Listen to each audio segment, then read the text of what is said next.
सवार गुजर रही है कि वर्तमान पत्नी तो नहीं पहुंची, लेकिन एक्स पत्नी पहुंच गई। पत्नी की ही हैसियत से वो पहुंची है, दोस्त की हैसियत से नहीं पहुंची है। आप कितना भी कह लें कि वो दोस्त की हैसियत से पहुंची है, अगर दोस्त की हैसियत से पहुंचती तो शायद करीना नहीं पहुंचती, सैफ नहीं पहुंचते। करीना और सैफ इसलिए पहुंचे हैं क्योंकि वो अपने शाली के साथ, बड़ी शाली के पति के साथ, मतलब अपने साढ़ू के साथ, सैफ अली खान के साढ़ू हुए, बड़े साढ़ू हुए, तो अपने बड़े साढ़ू की अंतिम यात्रा में सैफ अली खान पहुंचे हैं, एक मित्र की अंतिम यात्रा में नहीं पहुंचे हैं। करीना कपूर भी अगर पहुंची है तो अपने जीजा की अंतिम यात्रा में पहुंची है। कानूनी रूप से भले ही करिश्मा उनकी पत्नी नहीं हो, करीना उनकी साली नहीं हो, लेकिन एक रिश्ता जो 2003 में बना था, अग्नि के 7 फेरे लिए गए थे, उसी 7 फेरे की कसम, उसी 7 कसम को निभाते हुए करिश्मा कपूर संजय कपूर की अंतिम यात्रा में शामिल हुई। और वही याद शायद करीना कपूर को भी था, और इसीलिए करीना और सैफ दोनों करिश्मा के साथ आए। और जब इन तीनों की आने की बात हुई तो प्रिया ने सोचा कि मेरा जाना उचित नहीं है।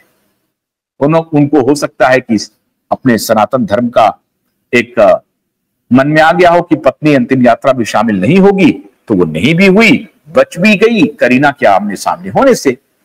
लेकिन करीना के आमने सामने तो वो पहले भी हो चुकी हैं, अभी अगर होती तो क्या बात होती, ये तो दुख की घड़ी थी, जा सकती थी। मित्रों, ये अंतिम विदाई संजय कपूर की अंतिम विदाई तो है, लेकिन करीना की अंतिम विदाई, करिश्मा की अंतिम विदाई इस सेंस में परिवार को नहीं है।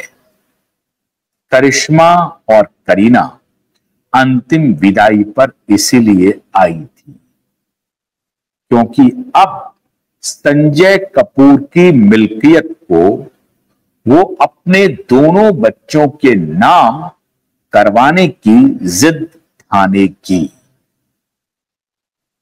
करिश्मा को तो कंपनसेशन मिल गया है, बच्चे तो ऑफिशियल वारिश है, बच्चे की का तो पूरा हक है। समायरा और कियान दोनों का हक है संजय कपूर की प्रॉपर्टी पे, संजय कपूर की मिल्कियत पे। 13-14 हजार करोड़ की कंपनी, अब तो वैल्यूएशन कह रहे हैं कि 40,000 की कंपनी है, लेकिन मान के चलते हैं कि 12-13 हजार करोड़ की ही कंपनी है। 12-13 हजार करोड़ की कंपनी, और दुनिया के, भारत के कहते हैं, भारत के संभवतः दुनिया के 27वें नंबर पर वो मौजूद है अमीरों की लिस्ट में, 227वें नंबर, 2700 2700 रैंक है उनका दुनिया के अमीरों में। तो जाहिर है 12-13 हजार करोड़ की संपत्ति नहीं होगी, और भी अधिक होगी।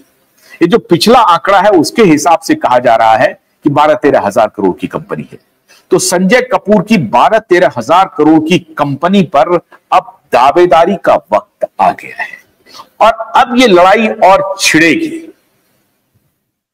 प्रिया सचदेव अपना दावा ठोकेगी, प्रिया सचदेव के बच्चे दावा ठोकेंगे, और कियान और समायरा भी दावा ठोकेंगी।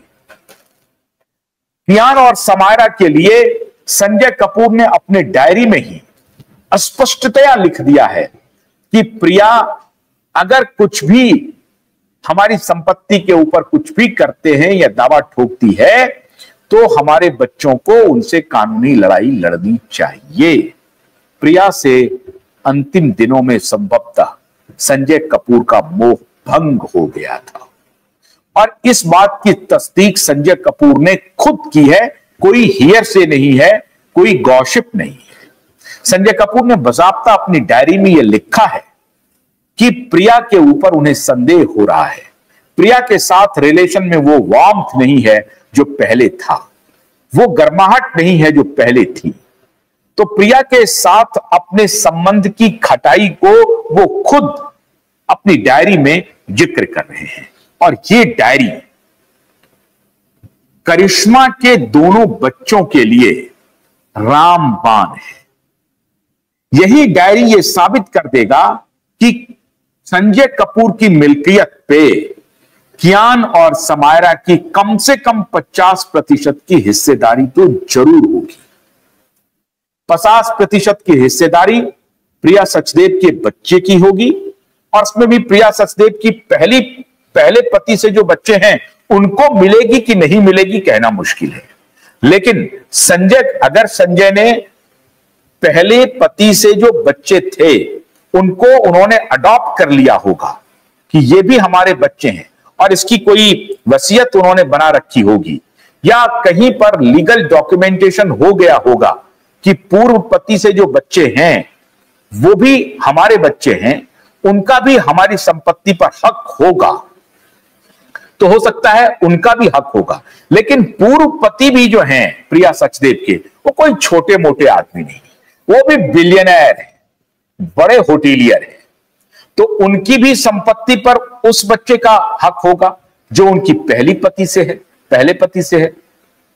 अब ये पहला इसलिए निकल जाता है कि जनरली मेल दूसरी शादियां करते हैं, पत्नी